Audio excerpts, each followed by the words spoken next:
One of the ways that you can use to defeat an enemy is to study your enemy, is to identify the tactics that your enemy is planning to use against you. One way for you to be able to defeat and overcome generational curses, generational cycles, generational habits, is for you to identify what they are.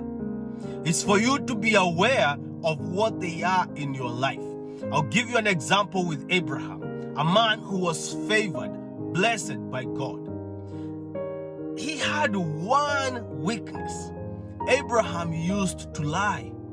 He lied to King Pharaoh, to the king of Egypt, about who his wife was. And this was a trait that he passed on to his son Isaac. Isaac became a liar as well. And we can see the same thing was passed from Isaac to his son. Right? It was passed from Isaac to his son Jacob. And Jacob took lying to a whole different level. He used lying to propel himself into success. But that did not stop there. The line continued with the sons of Jacob. And they now used the lies to turn against their own. At some point, generational habits, generational curses, generational cycles, they will come back to haunt you.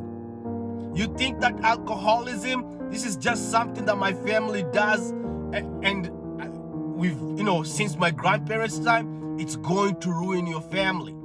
I'm not just using that as an example. There's so many things. You may find that, the men in our family do not work. Why? The women in our family, they don't stay married for too long. Why?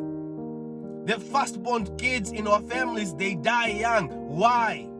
These are things you have to start identifying. But I want you to be aware of this.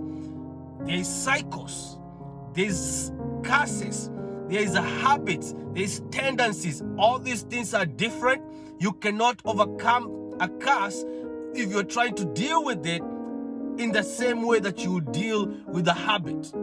You cannot overcome a tendency in the same way you are going to deal with a curse, right? So identify what are the generational tendencies, the cycles, the curses that are being passed from your parents, from your grandparents to you. And what is the potential that you're going to pass the same thing to your next generation? I am calling for us to be aware that there is things that ail our families, and for us to overcome them, we have to identify what they are. Do not walk in ignorance. Be wise and identify them.